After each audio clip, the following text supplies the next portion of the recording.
weird. Like, there's nothing The fact odd that with it like the comes up content of so it. many The times. Like amount it that it comes up comes like up from like four every other independent character times. that ever interacts with her, and even herself, is like she might like women. We don't know, but Yeah. also not really. No, probably not. But Probably not, but maybe. woman But in a maybe. sports bra. Ooh, ooh. Hello, And gives her everybody, and bras. welcome back to the Strange Saturday Super Show. That's gonna be our cold open. Why the hell not? Why not? Um, yeah. Thank you all for joining us on another strange journey. Today we have My Date with Monsters. It's Katie's pick, so I'm gonna throw it over to her for a little bit of a who the team is, and then just quick run through for the plot. Spoilers will be ahead. We're gonna say whatever the hell And comes to abundant. mind. This is not produced. This is not scripted. This is not anything. So, Yes. yeah. The unscripted heroes, if you will. I mean, very little of what we do is ever scripted, but like this is even less scripted. Correct. All right. My Date with Monsters is an aftershock book. The writer here is Paul Tobin. He's done a bunch of work on like Plants vs. Zombies stuff, as well as The Witcher. And he had a good few books with Aftershock, I think, because there was this, there's also Bunny Mask, and I feel like there's one more that I cannot remember. But he also, with his wife, does a book called Bandette, which I think is super cute. She does the art for it, he does the writing. We love to see it. Then our artist for this book is Cliff Richards. He did a bunch of Buffy stuff with Dark Horse, as well as some Birds of Prey and Wonder Woman for DC. Our letters come to us courtesy of Taylor Esposito, and the colors are DJ Chavez. Yeah, My Date with Monsters is a wacky book. I actually pulled up a summary instead of your beautiful off the cuff battle I poke will because you summary. you were like, we're not going to prep anything, and then you also like, Joseph, give us a full summary. And I'm very upset that you prepped for this and you didn't just do a shitty run through like I did, because I feel like it's not fair. You know, okay, I'll close out of it. There we go. Are you happy? All right. Yay! My I'm Date very with happy. Monsters follows a woman by the name of Risa, as you know, like so many widowers do, is just trying to find love again so her I daughter thought you can were going be to say so happy many and widowers stop are bringing named nightmares Risa. into the very physical world that we live in. I disarmed myself a little bit. Yeah, so we see her go on an abundance of shitty first dates with terrible people. We watch as a specific mayor by the name of Chubb uh, starts to torment her daughter as a means of sneaking into the physical world and exacting a sort of revenge, if you will, bringing chaos and murder with. And we get to see a little bit behind the scenes in the RISA training facility, where the government has put together a program to teach people how to specifically seduce Risa so she can find love and be happy again and stop nightmares from infecting the world. It's funny. I'm not gonna say it's romantic because it's not super romantic, but I it's don't think funny. it's It's even the romantic slightest a bit little bit. romantic. I I don't think it's mean, romantic. the way the his heart eyes when she's killing monsters, that's pretty romantic. Um, Such yeah, a it's strange, like stylistic diversion. It's definitely strange. You pick something that fits the bill. that's right. It's strange for sure. Uh, I really enjoy it. I remember when I was picking it up, I was such a fan of Paul Tobin's. I had just read Bunny Mask, which I think, and I'll get to this in a bit with this as well. I don't know that either series super duper sticks their landing, but both series engage really well with like kind of unsettling atmosphere, which I really appreciate. I think that Paul Tobin is really good at kind of capturing his vibe and then moving within that to kind of branch into different parts of the story. Jay, how'd you feel about My Date with Monsters? It's funny you mentioned the stick the landing thing, because I also wanted to get there at some point, so I'm sure we'll get there. Um, it's really funny though. It It's really so is a really funny. funny ride. It's the Risa training facility, right? Yes. The Risa training facility is so ridiculous and so funny because of how ridiculous it is. There are weird obsessions of this book, or like weird things that they just keep including that kind of throw me for a loop sometimes, and I'm like, That's fair. I don't know why this has to keep coming up. But overall, I really, really enjoyed it. I think it's a really fun time. It's so ridiculously strange. The mares are such a good name for like nightmare Yeah. monsters too. Really like that.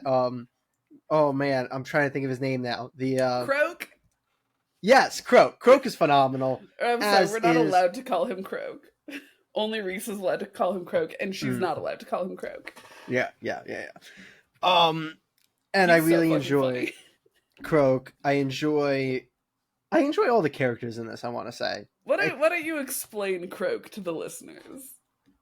that's the other thing. Let me do my little preamble, and then I'll get to Croak. Mm-hmm. But that's the other thing, is this book does the idea of like, oh, we don't need any setup. We're gonna jump right like into where the story's already taking place, but then just has, because of how absurd the idea is, has so much exposition and so many caption bubbles and so It much does. exposition in dialogues and so much explaining and re-explaining, and I'm just like, that's a lot to take in. It's a lot thrown at you. It It's sure like is. this wild world is going. I'm so glad that I read a little like blurb like on the Aftershock site before I read it. Mm-hmm. Like I read like the thing at the top, and I'm like, I'm so glad, because I would have been so disoriented going into I it. But like yeah, that Croak that's is becoming a recurring theme.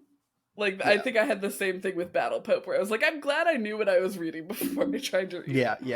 yeah. I think that's gonna be a theme here.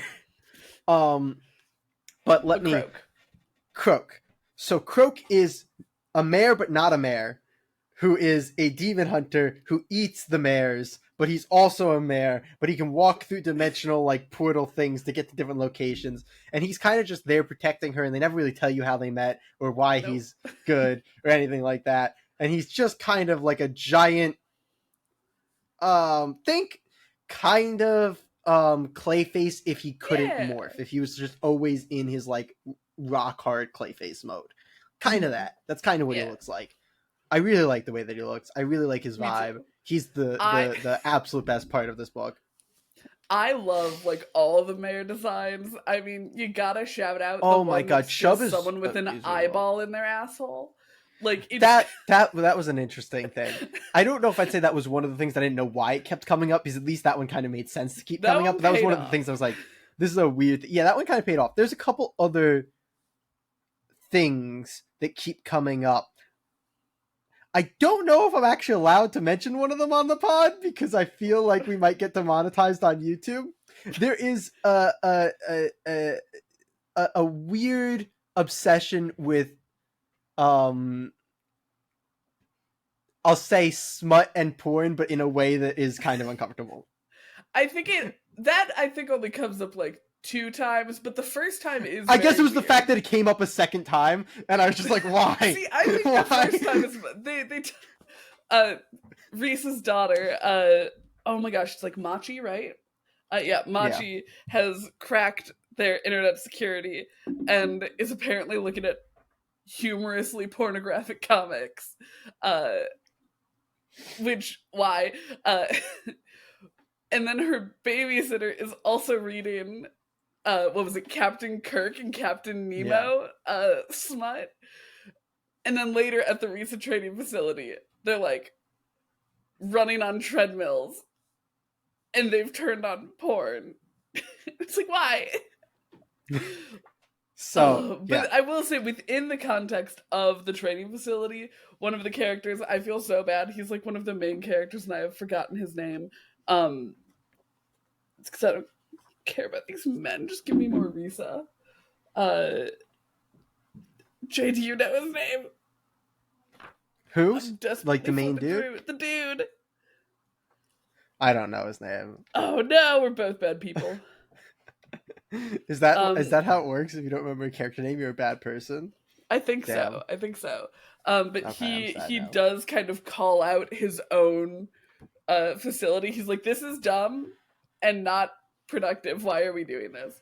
So I Yeah. think that it has a little bit of an awareness of its own uh Yeah, but you said this fixation. in Battle Pope, and I'm gonna say it now. Just because you're making fun of the thing, if you're doing the thing, you're still doing the thing. Certainly, and So I think that if it had more of an important presence, I would be a bit more critical. yeah, But they're just little one-off jokes.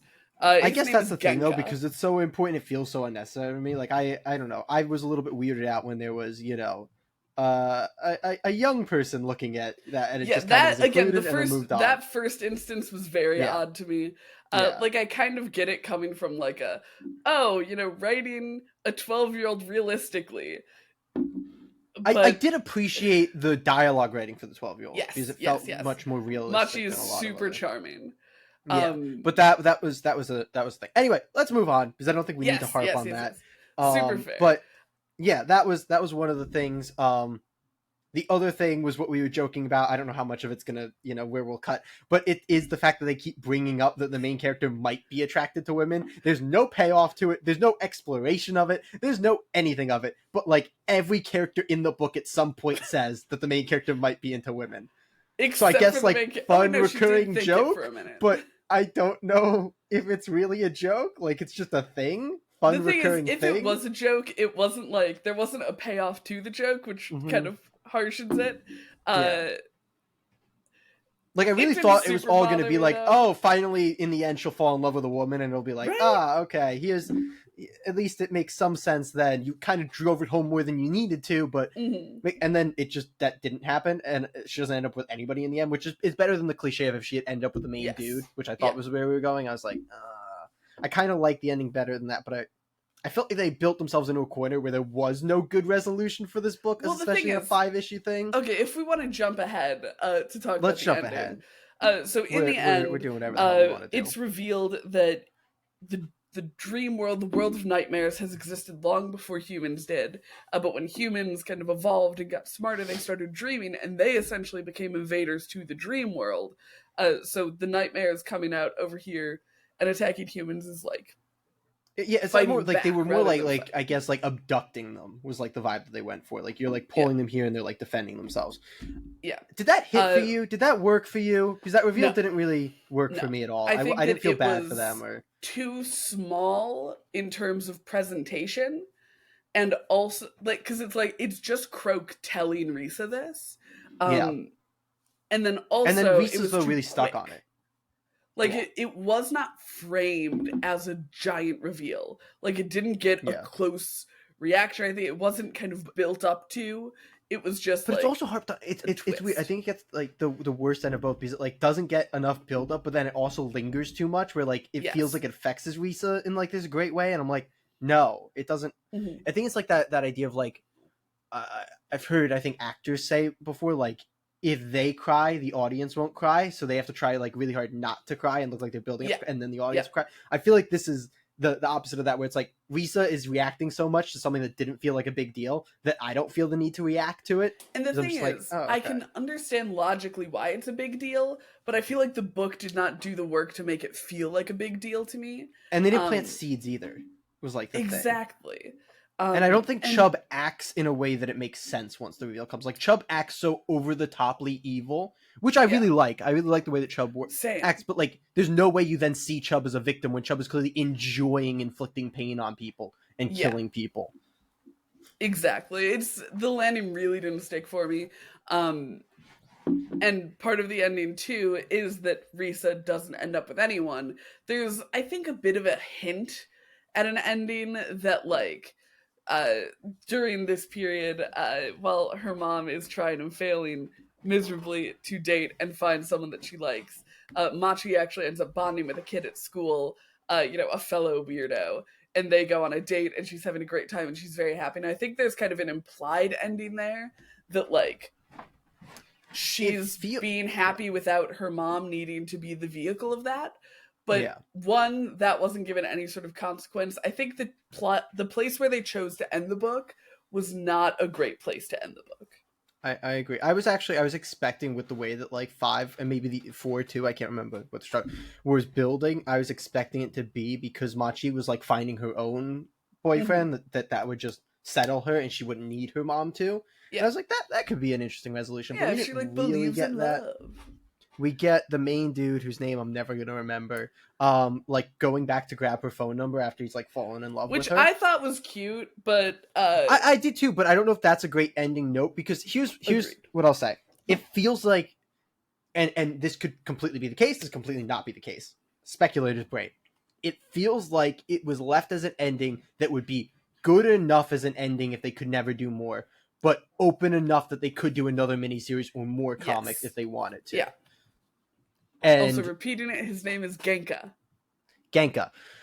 Um, I do enjoy Genka a decent amount throughout Me this too. as I well. think he's funny. I think he's a little over I the think top all the sometimes. characters are really well done, honestly. Right? I want to pivot to characterization in a second, but what you said before with them writing into a corner with the ending for it, one, I think you're definitely right that the strategy of it was to make it so there was room to go forward if they were able to. But I feel like a very easy but not tired ending would have been like, oh, Risa doesn't need to fall in love again to be happy.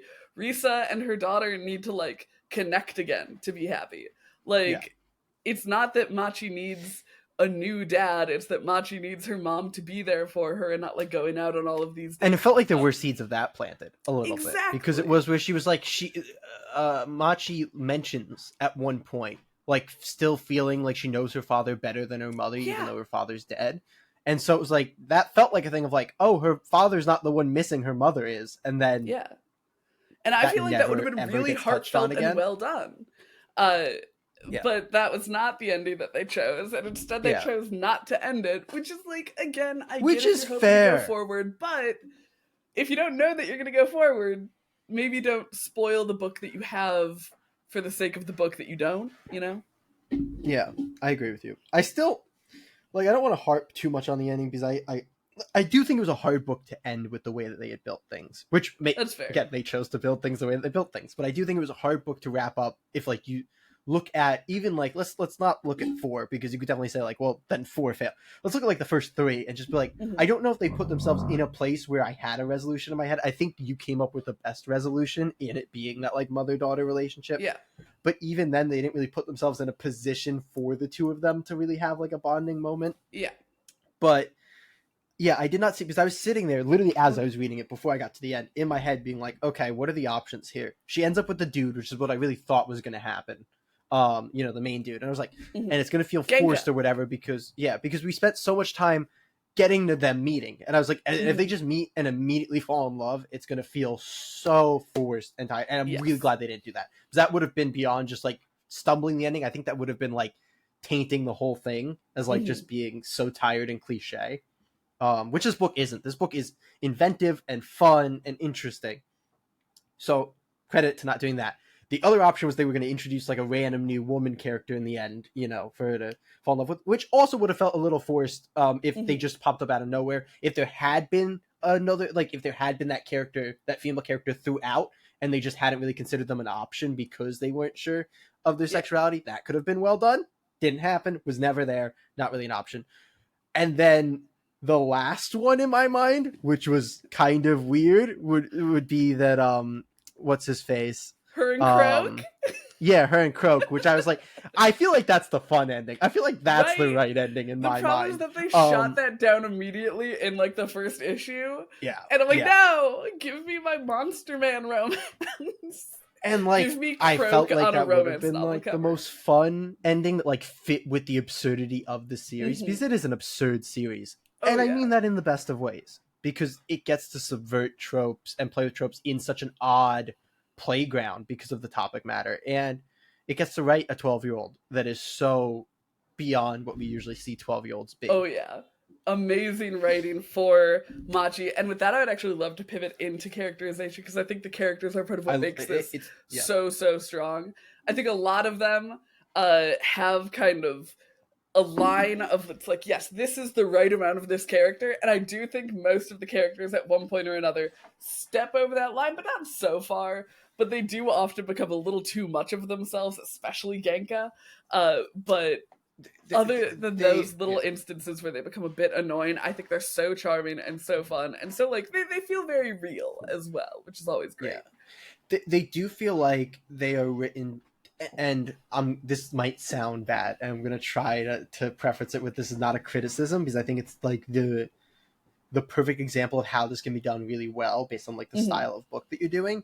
They feel very much like they're written with like, as writers often do, or at least I often do, but you usually want to go beyond this, of like, this is the this character, this is the this character, this is this character's thing, and then everything's informed from that, and that Mm-hmm. can go very poorly. I think this is where it goes really well, where it's like, Yeah.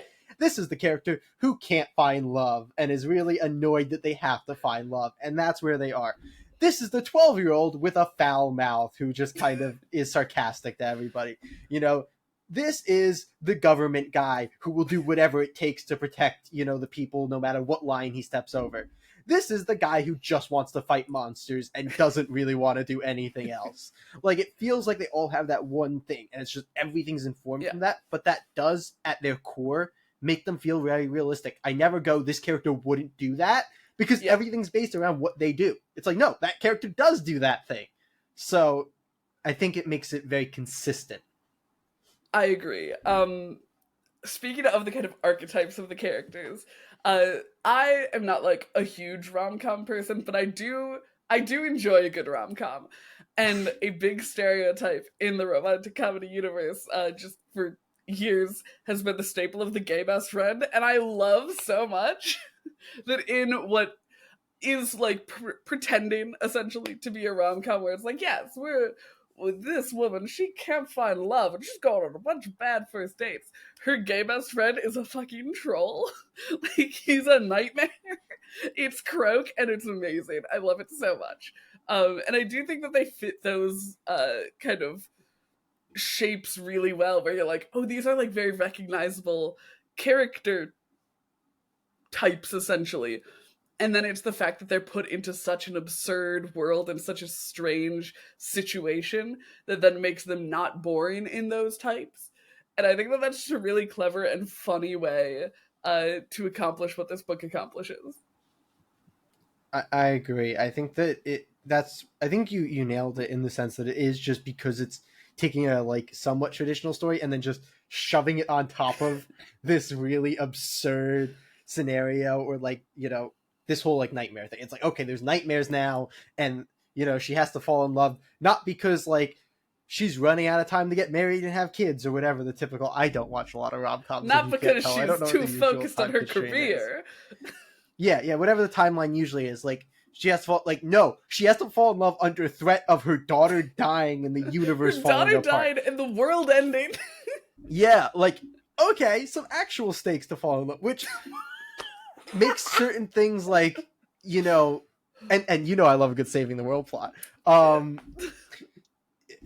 It makes certain things extra funny, because when you have like Mhm. the typical cliche of like, but she doesn't want, and everybody's trying to force love on her, but you can't force love, and it has that funny thing of like, you should care, your daughter's life's at stake, and like the world and everything, like you should maybe care a little bit more than you care. Right? um and then like the military guy of like, you know, instead of being like, I don't know, a harsh I don't know what he would be in a normal rom-com, but whatever he, you know, instead it's like, no, he's trying to save the world, but also this is such an absurd idea that he's training people in how to fall in There, love with her. there are posters of Risa in bathing suits all over the Oh facility. my And god. he's like, what do you mean it's weird? And so they have a view of you. It's like, no, And like, that's still oh weird. my god. And like the person who like comes over and like the person dying is like, you're an angel. You're whatever. Risa, you're an angel. Oh, And it then was so there's the good. sequence too where like they were like, oh, maybe we, you know, no, we can't fight, because it's like the one thing that I forget his name again, doesn't matter, the Giga. main guy does in there. He's like, no, we can't be having sex with hookers because it's not realistic enough. We should have sex with each other. And then he's like, but there's only five. Another dude's like, there's only 5 women and there's like, you know, 25 men. And then the general's like, well, there's only one of her. 1 in 5. You should be able to beat those odds. That was such a good line. I love that I sequence so know. much. I also Everything love, at the research training facility is so good. right? And when because Chubb comes and starts attacking the training facility, which Yeah. is when Genka and Risa meet, and he doesn't recognize her despite being in a training program specifically about her for like 2 months. Yeah, he like holds a gun at her. So, are you a demon? Are you a demon? It's like, that's no, Risa, you idiot! He literally called, the general calls him like a terrible student. Gosh. It's so funny. This book is such a delight. And I really love the monster designs. We mentioned Croak, we mentioned the one that's like got an eyeball in its asshole, which is objectively just funny. Like, it's a butt. Who doesn't love a butt? Objectively. Like, you're telling me that when we had Genka's flashback to thinking he was saving someone, and then she did a flying kick and her skirt flew up and she had an eyeball coming out of her ass, that did wasn't she do funny? A flying kick? I thought she legitimately just turned around and pulled up her skirt to show off her ass. I think it was like a flying kick. Now I gotta find this. I mean, maybe a little. You keep talking. I'm gonna find it. But yeah, there's so many good monster designs. There are like these creepy little creatures that are like fingers with just strange eyes on their hands. I think that the things that are very effective for me are like the eyes, because those are weird. Like, don't have eyes in the wrong place. The fingers that were coming out of like his throat. Yeah, that was so good. Because this mare was trying to like crawl out of his throat, and then there was a beautiful panel that did have Croak essentially on the cover of a romance novel, because it was Croak sucking a nightmare out of the general's throat. It was so well done. It's so fucking funny. And then the design of Chubb, he's like this spooky, lanky thing with super long fingers, super long hair that covers just all sides of his head, and then a kabuki mask on the front. It's so spooky. It's so well done. So menacing, especially when he's like. I don't mean to cut you. I don't mean to cut you off, but I have gotten to the sequence, and not only is it just her bending over and lifting up her skirt, there's a caption that specifically says when she bent over and revealed herself as a shrine. It's not even abstract. It is told to you through a caption and shown. I don't know how to read.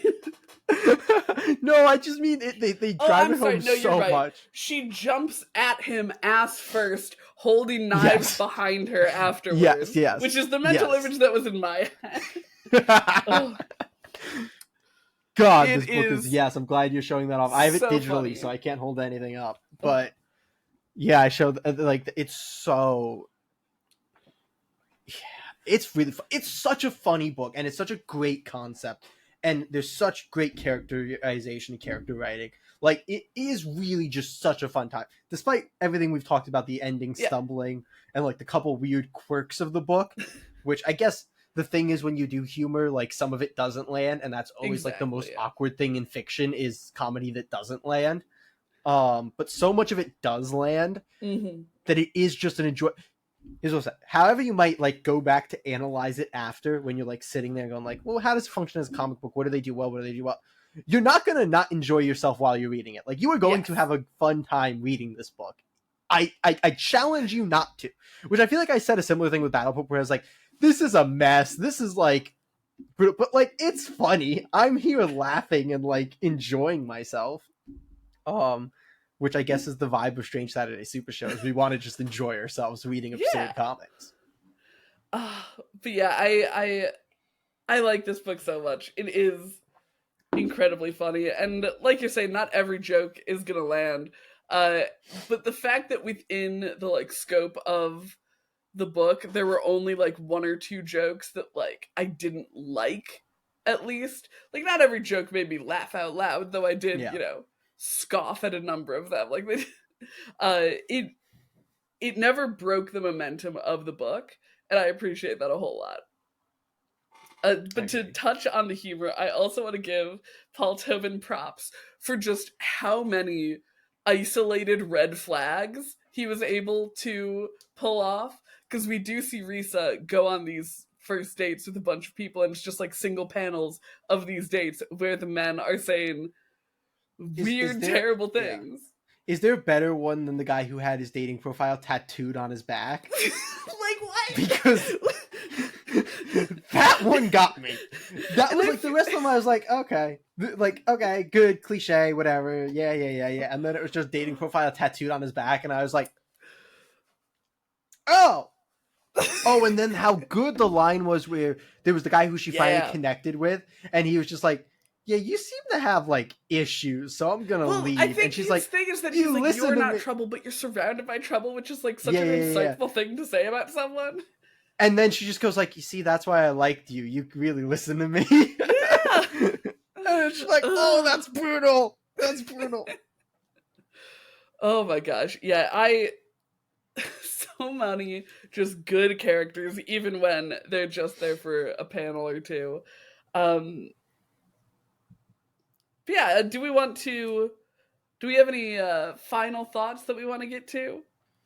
I think you answer my question here because honestly, I was not paying that close of attention while I was reading, but like the first issue's longer, right? I feel I like the think first issue's so. longer. Um The first issue felt longer.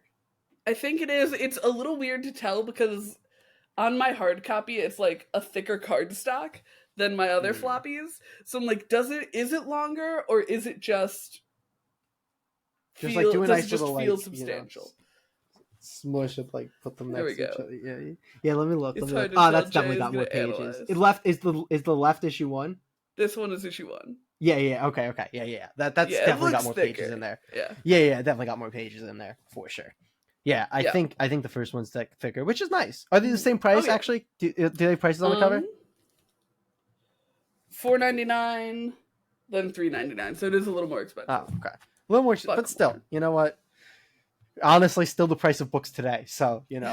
and it's only a year old, right, or 2 years old? I feel It's like not it came that out in old. 2020, maybe 2021. Um, Oh no, 2022. 2022. Yeah. Yeah. It's not that old. I guess No. that's 2 years ago now, but depending on when. But that's not too old. So November. you know what? Good on them for the pricing on that. That's solid. That's solid pricing. Yeah. Yeah, fun book. Fun book. Maybe if good time, Aftershock good didn't like characters. commit seppuku, there'd be more of it. Look, literally for like 5 years, every time someone's like, "Oh, like comic books," I'm like, "My favorite publisher is Aftershock," and then they went bankrupt. And I'm like, "No, stop it." I love how it was like it wasn't just the bank. I thought you were also gonna be like, and then they didn't pay a bunch of writers and artists, and now I don't want to tell people they're my favorite publisher. Well, here's the thing. Like going bankrupt is bad. Not paying people is bad. But when you look at the situation, they did pay their writers and artists before their like suppliers. So I can at least appreciate that about them. They're like, we have no money, but the money we do have is going to go to the people who deserve it. Which, like, obviously everyone deserves it since. Katie says suppliers don't deserve money. You hear that, Bob? Fuck you, Bob. Who's Bob? I don't know, a guy I made up who works in the supply chain. It's really good comedy. You should write a comic about it. It'll Just definitely Bob. land. I'll call it "Fuck You, Bob," and that'll be it. There we go. Don't The steal my entire idea if you're marketing listening to will this be podcast. around the word "fuck." Yeah, We're edgy comic. We put the word "fuck" on the cover. yeah. Nah, you know, the publisher's gonna make you do like the @ symbol or like, Oh, yeah. Whatever the hell they do for that shit, or like the the dots, the stars. Yeah, little asterisks. Yeah. Fuck you, Bob. Fuck you, Bob. But fuck you, Bob aside, I think went that's gonna so wrap off us up on My Date with Monsters, and let's take us to the end of this strange Saturday Super Show. Thank you so much for tuning in. We'll have our regular episode coming up on Wednesday, but until then, I don't know. Stay strange. See you next week, Comic Geeks.